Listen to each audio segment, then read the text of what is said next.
Okay, welcome back to members of 121 Community Church in Grapevine, Texas, and our ongoing study in our seminary class.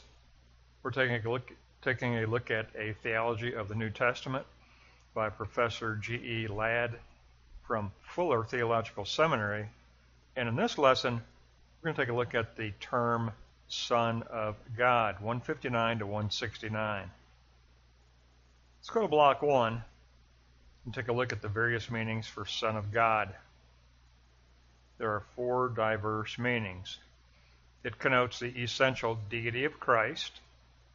However, historically, there have been four different meanings: as a creature of God, one who owes his existence to the activity of God; as a relationship, as persons of God's loving care; and the messianic meaning as the Davidic king, as the Son of God; and the theological meaning as Christ who partakes of the divine nature, the ousia essence.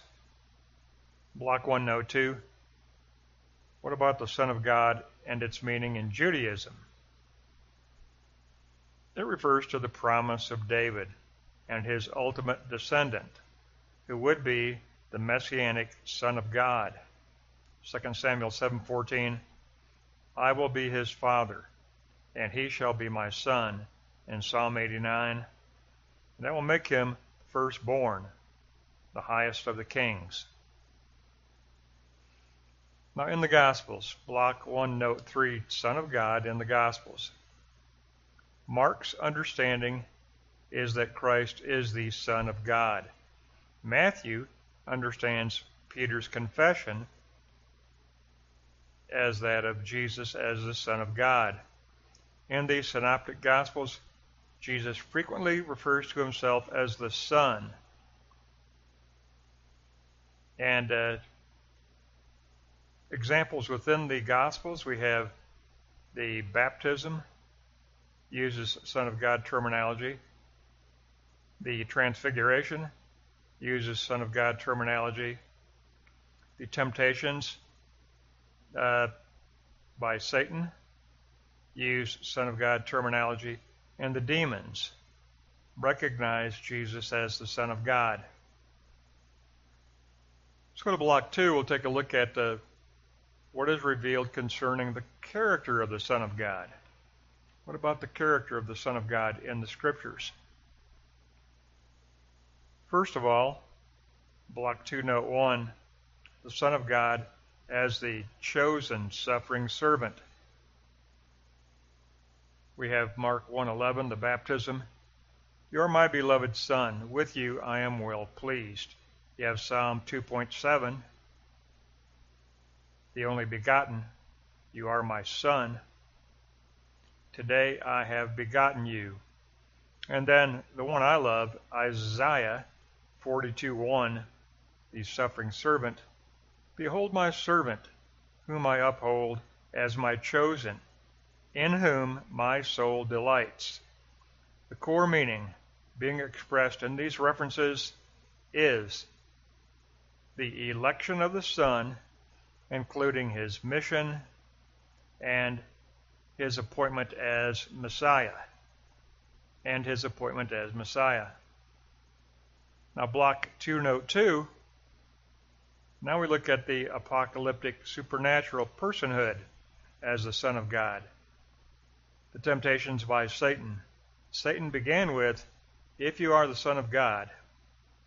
Temptations had to do with Jesus' messianic office and his supernatural sonship. Now, recognition by demons. Mark 1:24, a demon declares, I know who you are, the Holy One of God. This was supernatural, intuitive recognition. The demon recognized in Jesus the presence of supernatural personhood. And then if we go to Matthew 11:25 to 27, we've got the rebuke of the religious leaders in Capernaum. And this is a very powerful passage here. All things are delivered unto me by my Father, and no man knows the Son but the Father, and he to whomever the Son chooses to reveal himself. Knowledge of the Son is revelatory knowledge. Revelatory knowledge. So let's move on and go to block 3. And we read, Jesus as the Christ transcends the Messiah as the expected Son of David. The Jewish people were expecting a Messiah out of the line of David. But Christ had to teach his disciples and others that the expectation of the Messiah should transcend even the term Son of David. Block 3, note 1. Block 3, note 1. That which was expected.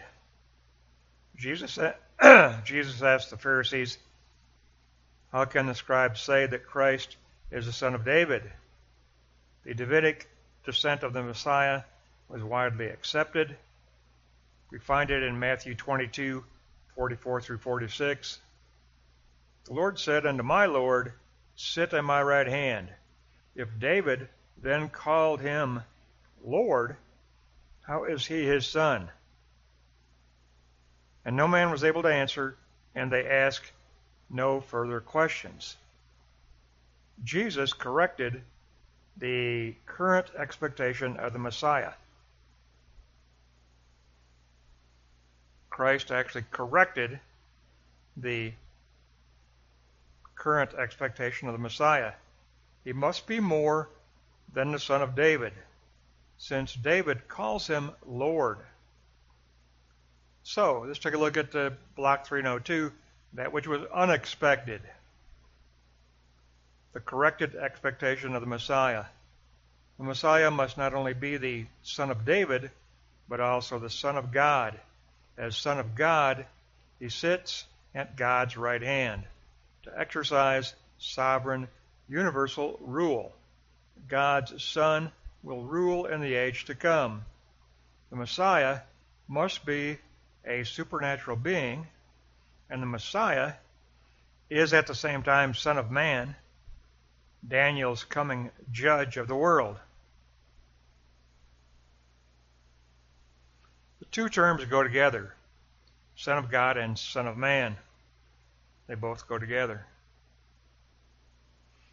So we have to recognize that the Messiah is at the same time Son of Man as Daniel's coming judge of the world. So, Son of God is the supernatural being of the Messiah at the right hand of the Father, representing universal sovereign rule over all creation. Son of Man is the prophetic one coming in the vision of Daniel, who will come as judge over the living and judge over the dead, judge over all creation. So Jesus as the Christ transcends the expectation of the Messiah as the Son of David. He must be more than the Son of David.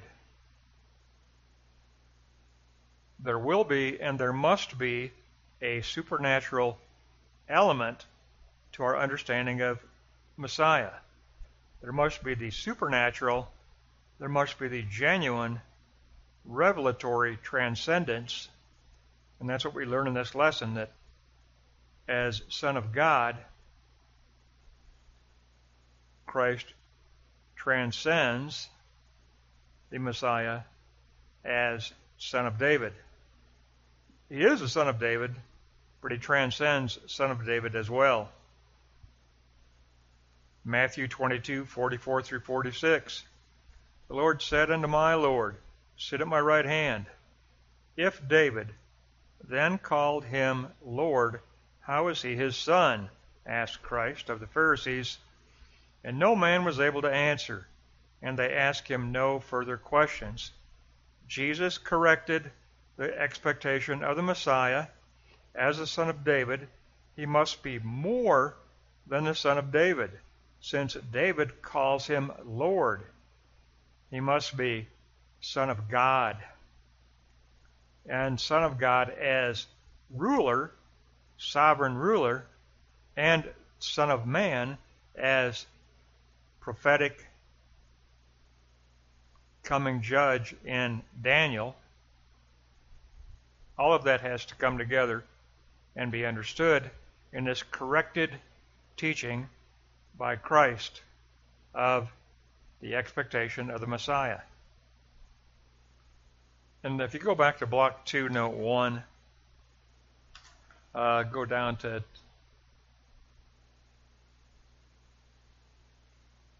D.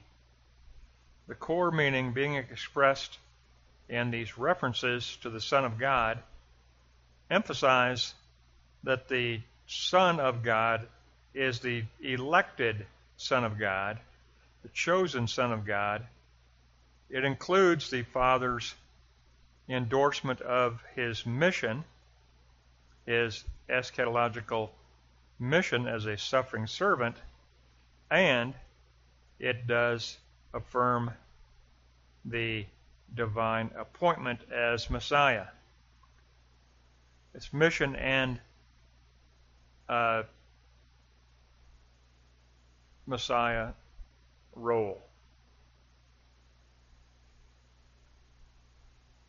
And then Block 2, Note 2, we have to understand that we must affirm supernatural personhood. This is a genuine realm of transcendence. We're talking about a genuine supernatural transcendent personhood. Temptations by Satan began with, "If you are the Son of God."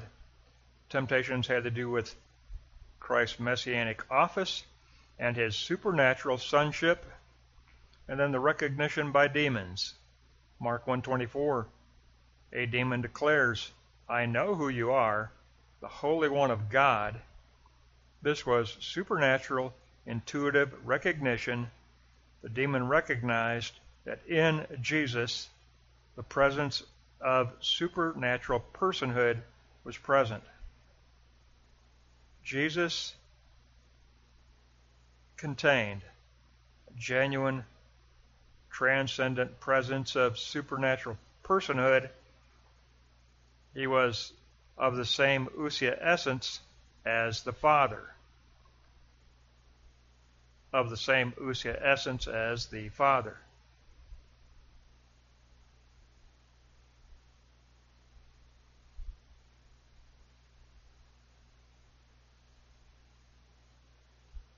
And we have instances in Scripture, if you go to Block 1, Note 3, of where Son of God is the terminology used.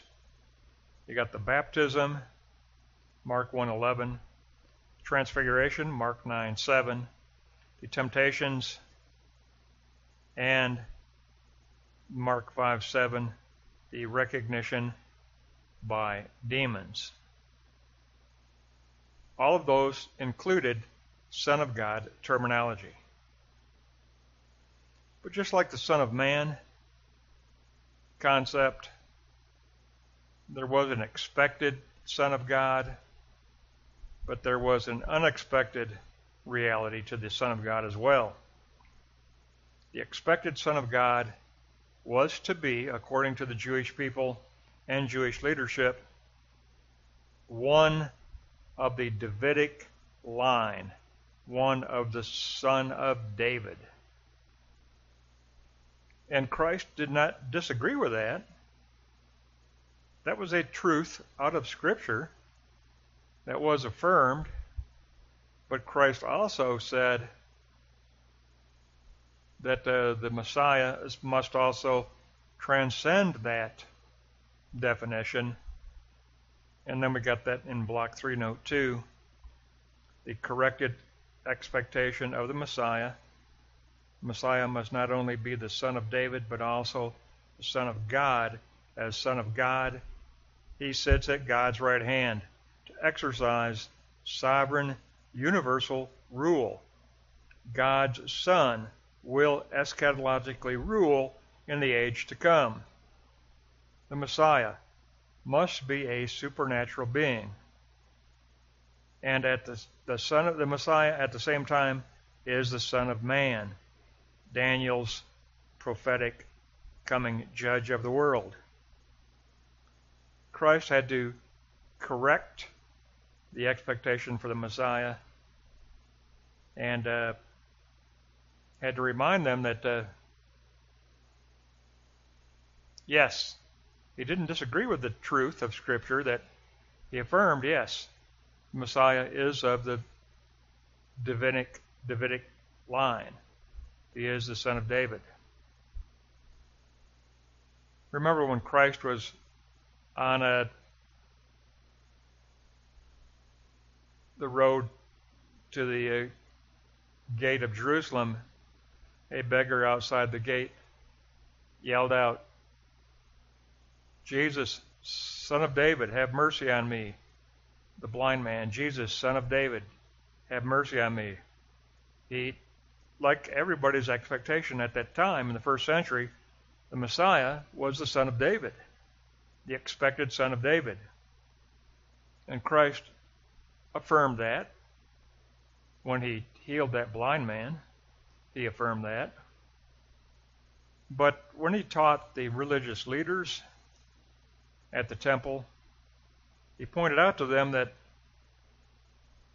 the Messiah is the Son of David, and the Messiah transcends the Son of David as a supernatural personhood, as Son of God. How could David call him Lord unless he transcended the lineage of David? And that came from that section of Scripture of Matthew 22, 44 through 46. And Christ reads, "The Lord said unto my Lord, sit at my right hand. If David then called him Lord, how is he his son?" And no man was able to answer, and they asked him no further questions. Jesus corrected the expectation of the Messiah. He must be more than the Son of David, since David called him Lord. Since David called him Lord.